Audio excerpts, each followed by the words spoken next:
आज की इस वीडियो में एक बार पुनः आपके साथ आया हूं और ये वीडियो आपके लिए बहुत ही इम्पोर्टेंट होगा क्योंकि इस वीडियो में बहुत ही फैक्ट की बात करूंगा, बहुत ही अच्छी जानकारी है।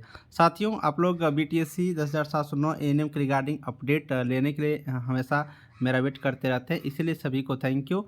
अब यहाँ पर बात करेंगे, क्या सिर्फ परीक्षा के आधार पर ही सरकार चाह रही है? क्या सिर्फ परीक्षा के आधार पर ही होने वाला है? साथ ही सबसे बड़ी बात है कि आयोग जो भी चाहे वो तो अच्छी बात है, लेकिन सबसे बड़ी बात ये है कि जब मामला कोर्ट में चला गया तो कोर्ट का फैसला को मानना ही पड़ेगा, क्योंकि एक बार आया तो ये एलपीए दर्ज किया है और एलपीए दर्ज होने के बाद ये भी संभव है, जो चीज़ संभव है उस पर हम लोग बात करते हैं कि कुछ बच्चे, कुछ स्टूडेंट अपने अधिकार के मांग के लिए सुप्रीम कोर्ट जाएं या फिर उसी एलपीए में जो भी फैसला आए, अभी फैसला तो नहीं आया ना, जो भी फैसला आए, परीक्षा हो, काउंसलिंग के आधार पे हो, उसी को मान लिया जाए और आगे की प्रोसेस के लिए डिपार्टमेंट अपना तैयार रहे करने के लिए। तो इन सब चीज़ों पे बात करेंगे, है ना। तो चलिए हम आपको शुरुआत करते हैं और बताते हैं। सबसे पहले आप लोग ये नोटिस, ये जो केस का स्टेटस है सब कोई देख लिए होंगे, है ना, जिसमें आप लोग देख पाएंगे केस नंबर यानी LPA 238/2024, ये डबल बेंच की बात है, LPA दर्ज किया गया है ना। जो आदेश आया हुआ है उस जो 14/755/2023 जो यहाँ पर आदेश आया है, इसी के अगेंस्ट में यहाँ पर किया गया है। सबसे बड़ी बात क्या है कि ये जो मतलब आपका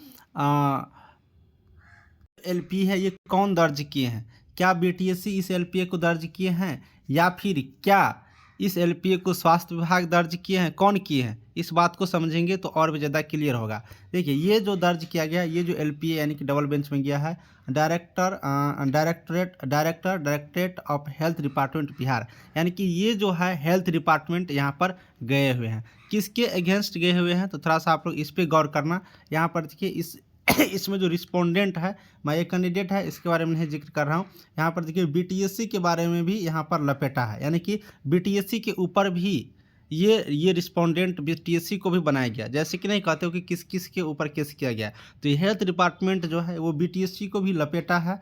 चेयरमैन जो है बीटीएससी टेक्निकल ऑफिसर का, उसको भी लपेटा है। सेक्रेटरी जो है बीटीएससी ऑफिसर का, बीटीएससी का, उनको भी यहाँ पर लपेटा है। यानी कि इन सभी को रिस्पोंडेंट के रूप में लिया गया है ना, रिस्पोंडेंट के रूप में। यानी कि सिंपल बात क्या है, यहाँ पर हेल्थ डिपार्टमेंट सीधा चाह रही है कि एग्ज़ाम के आधार पे हो। अगर एग्ज़ाम के आधार पर आप बीटीएससी भी नहीं करेंगे, इसके नियम को नहीं मानेंगे, तो उसके ऊपर भी ये लोग अपना एक्शन लिए हुए हैं। क्योंकि इसमें रिस्पोंडेंट में देखेंगे तो बीटीएससी को भी यहाँ पर लिया गया है। कह रहा है कि आपके ऊपर भी रिस्पोंडेंट, इनको भी बनाया गया है, यानी कि हेल्थ डिपार्टमेंट इन लोगों को भी इसमें इंक्लूडिंग कर लिए गए हैं। तो ये पूर्ण रूप से विभाग फिलहाल क्या चाह रही है कि एग्ज़ाम के आधार पर क्लियर हो, ठीक है। ये चीज़ है। अब यहाँ पर आप लोग सोचते रहते हैं बहुत सारे स्टूडेंट कि वैकेंसी काउंसलिंग के आधार पर होगा या फिर परीक्षा के आधार पर, वो तो नोटिस जब विभाग जारी करेंगे उसके बाद ही क्लियर होगा। लेकिन फिलहाल जो स्थिति है वो परीक्षा के आधार पर क्लियर होंगे, ऐसा दिख रहा है। क्योंकि ये जो है कोर्ट में आदेश गया, अब कोर्ट में ये एलपीए गए, अब कोर्ट क्या आदेश देता है उस बात को मानना होगा, ठीक है। आपको मैं बता दूँ कि ये वैकेंसी रद्द होने की जहाँ तक बात है, देखिए वैकेंसी रद्द करना कोई बड़ी बात नहीं है, वैकेंसी आराम से रद्द होता है। मैं आपको एक एग्जांपल दिखा देता हूँ, उस एग्जांपल को आप लोग देखोगे ना, जस्ट 2 दिन पहले की है, तो आप लोग और भी कंफर्म हो जाएंगे। आप लोग ज़रा सा इस नोटिस को देख लीजिएगा, ठीक है। ये ऑफिशियल नोटिस है, आप लोग बिहार विधानसभा के वेबसाइट पर ये नोटिस मिल जाएंगे, देख लीजिएगा, ठीक है। ये नोटिस कब का है? तो ये नोटिस कब का है? तो 5 मार्च 2024 के डेट में अपलोड किया गया है, परसों तरसों 5 मार्च को। तो आप लोग देख लीजिएगा, खुद से भी डाउनलोड करके, मैं आपको यहाँ पर दिखाई दिया हूँ। इसमें क्या लिखा हुआ है आप लोग यहाँ पर समझेंगे थोड़ा सा। वैकेंसी रद्द कैसे किया जा सकता है, इसके बारे में भी हमने आपको बता रखा हूँ, उसके बारे में आपको बता दे रहा हूँ। देखिए, विज्ञापन संख्या 1/2023 है। इसमें क्या कर रहा है कि सुरक्षा प्रहरी के रिक्त पद पर सीधी भर्ती हेतु दिनांक 10/9/2023 को आयोजित प्रारंभिक परीक्षा एवं दिनांक 19/1/2024 से 22/1/2024 तक आयोजित शारीरिक जांच दक्षता परीक्षा के संदर्भ में प्राप्त प्रतिवेदनों के आधार पर असमयक विचारोपरांत उक्त परीक्षाओं को रद्द करने का निर्णय लिया गया है। उक्त परीक्षा को पुनः आयोजन के संबंध में विस्तृत सूचना बिहार विधानसभा की वेबसाइट पर बाद में प्रकाशित किया जाएगा। कहने का क्या मतलब है यहाँ पर समझेंगे। देखिए 1/2023 विज्ञापन निकाला गया था सुरक्षा प्रहरी पोस्ट के लिए, जिसमें लिखित परीक्षा 10/9/2023 को हो चुका।